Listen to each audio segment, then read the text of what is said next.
everyone, welcome back to the BVTV channel, and today we're going to be diving into the world of Dead by Daylight, and with that actually comes a question that was posed to me by one of my subscribers, and it was really interesting because I didn't ever really think about this, and it's a really great idea that I'm of course going to put my own spin on, because I'm going to apply it in a real life sense. Who would be the best for survivors to be a team in the Dead by Daylight realm? So now we have that underway, let's actually go right into this video because I'm really excited. I mean, it took like 30 to 40 minutes to really think about this answer, and I can't wait to share my thoughts with you guys. So let's do it. Alrighty.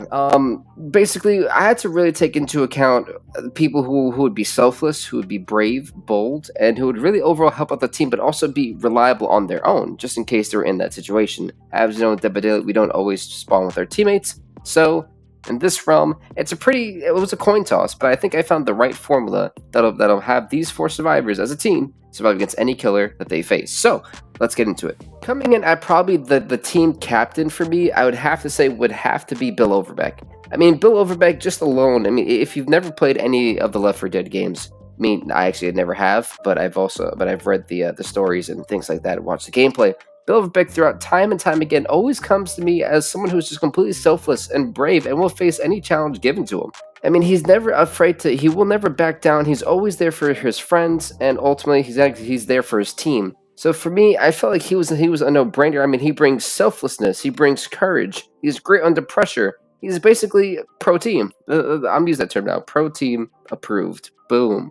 Not only that, Bill Overbeck's perks also allow him to really help his team out, especially his number one, which is borrowed time. Basically, borrowed time allows Bill Overbeck, just in case the killer is near you when he's going to take you off the hook, and gives you a life preserve, just in case the killer wants to try to kill you again. Instead of you going down and smacking off the floor, Bill Overbeck is there to give you that little mending thing. That way you only basically are bleeding out.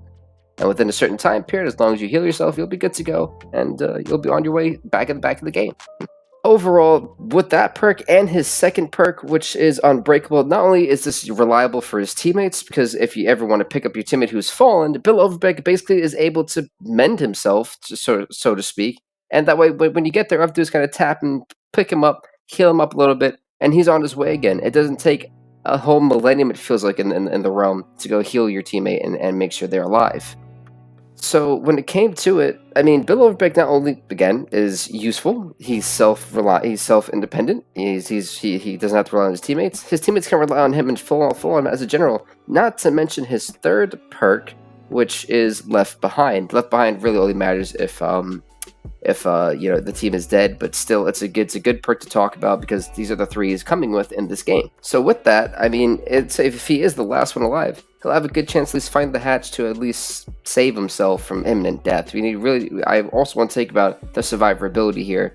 A lot of times, not all four people are escaping, not even three people do. 2 or 1 mostly is the name of the game. So for Bill Overbeck, he's pretty much put himself in a great position to not have to worry about any craziness happening because he can take care of himself, he can take care of his teammates, and he can rely on that sixth sense to find an escape route. And to me, that is why Bill Overbeck has to be the general of the team. Moving forward, next on this list has to be Ashley J. Williams. Now, I know for a lot of people, they wouldn't actually think of Ash as anything useful, but more of just a cocky douchebag, but truthfully, he actually does have a semi-decent heart. His perk Buckle Up allows him to be able to see dying survivors' auras within a certain meter range, and basically by the intensity, he knows how much you got left. So let's say if Bill goes down, he already knows Bill is going to be his first choice, because of the fact that, you know, he can see the aura intensity that Bill is ready to almost get picked up. So he's going to go to him instead of his teammate who hasn't even started trying to recover yet. So for Buckle Up, it actually puts not only the team in a good spot instead of wasting time.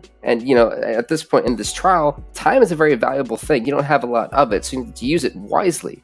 That's where Buckle Up really comes in, especially if there are 2 teammates down. He can go to the one who's ready to be picked up. Boom, get him, he's off and running, then go to the other one. So for Ashley, this is a great perk. It's a great team perk too. I highly recommend some of you guys use it. Either way, next up, it's going to be Metal Man. I can't say any more really good things about Metal Man. I mean, truthfully, it is a very reliant perk, especially because Ashley J. Williams is going to be the guy of the team that's going to be the one being chased a lot. like a lot. Also, at the same time, he may run into you. So for him, it's all about taking protection hits to make sure the killer doesn't aggro onto you. So for Ashley, a lot of those protection hits are going to be useful. Plus, he can also help Bill take people off the hook, because if he's taking the protection hits, it levels up his Metal Man. And Metal Man all takes is 3 protection hits to make sure he doesn't go down. The next time well, scratch that. He won't go down if he's already in the injured state. Basically, when you have those 3 protection hits, and you're about to go into the dying state on your next hit, it prevents that from happening. So it gives him a split-second life preserver that I've been talking about quite frequently in this video already. So boom, where you already see for Ashley J. Williams the great teamwork, the protective side of Ash, and also the semi-self-reliant, as well as Flip-Flop, which Flip-Flop basically, if he is recovering and you can't, and you're helping him out, a certain amount of that recovery, he can use his wiggle progression, which in real life, I'm not sure what we'd call that, but it'll basically make him wiggle out a lot easier from the killer, instead of waiting for a whole other 10 seconds to try to get out of that and get put on a hook. So it's more of a, hey, look, that was a close call, we cut it close, but you escaped good. So again, wrapping up Ashley J. Williams, it's just overall a really just great character and good for the team. Again, self-reliant, self-efficient for the team, because his abilities basically tell him that he has to be. And also, he just helps with recovery time. So for Ash, I think Ash and Bill complement each other really, really well, as long as they can put their personalities aside. But moving on, I have to bring in Cheryl Mason. Now, this one I feel is kind of a no-brainer as well, because when you look at Cheryl Mason, she has been through a lot. And man, do I tell you, like, if her past hasn't told you enough, it really should. But overall, she's been through a lot. That's basically what I'm trying to say. So honestly, that's why she makes this list. It's her ability to never be afraid to get out of sticky situations and persevere under the most amounts of pressure. I mean, hello, did you not see her deal scene who she came with? That alone would make me crap my pants. But also, one of the benefits of having Cheryl Mason is her Soul Guard perk. Basically, if there is ever, I'm going to call it Voodoo Magic for right now. We're going to call hexes Voodoo Magic, because I think that's kind of a cool name for it. So if a hex is in play, that actually benefits you, especially for Cheryl, because she has Soul Guard. So what that basically does is whenever you or Cheryl are in the dying state, it basically gives you 4 seconds, if the killer does hit either of you, an extra breathing room. So if you're still injured after that, boom, Soul Guard is going to activate for as long as there's a hex in play, and it gives you that extra second to escape. And I don't know about you, but it has worked for me quite a few times. Again, I'm also still trying to apply this to a real-world sense. There will be some type of hex Know It out there, hex ruin. So in this world, it'll be kind of crazy, but I'm pretty sure it's a great situational perk. And in the entity's realm, situational perks are honestly some of the best, because let's be real now, for the Fog listeners, let's be real, it's been absolutely insane since all these hexes have been introduced, and so the survivor rates have gone down. Either way, I'm on a rant.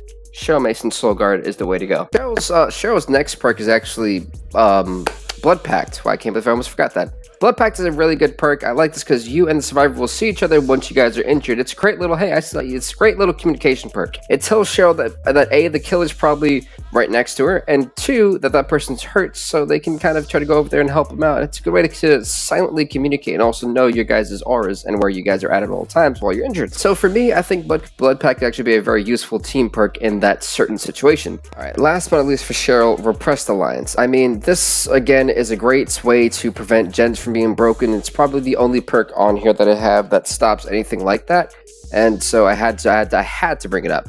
Repressed Alliance, basically after Cheryl does a gen for 80 seconds, or I believe it's 80, 70, and then 65 if you have the perk highest. Don't quote me on that, but either way, it basically stops. It communicates with the entities to block the gen from being broken by the killer, but it also kind of backfires in a way because it also stops the survivors from working on it for a couple seconds.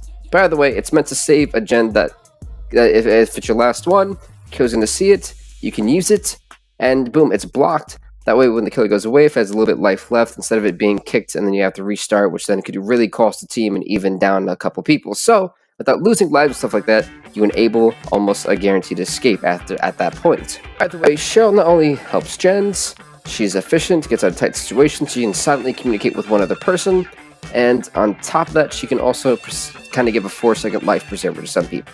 So, not just some people, her team and herself, but either way, you guys get what I'm saying. Cheryl Mason is a must for the trio. I think she'd work well with Ash and Bill.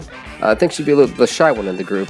but still, I think it would be a good communicative group between the three of them. So, with that being said, there's one more person left, and that one person is going to be Claudette Morial. I think she is the gem of a team because she is the medic.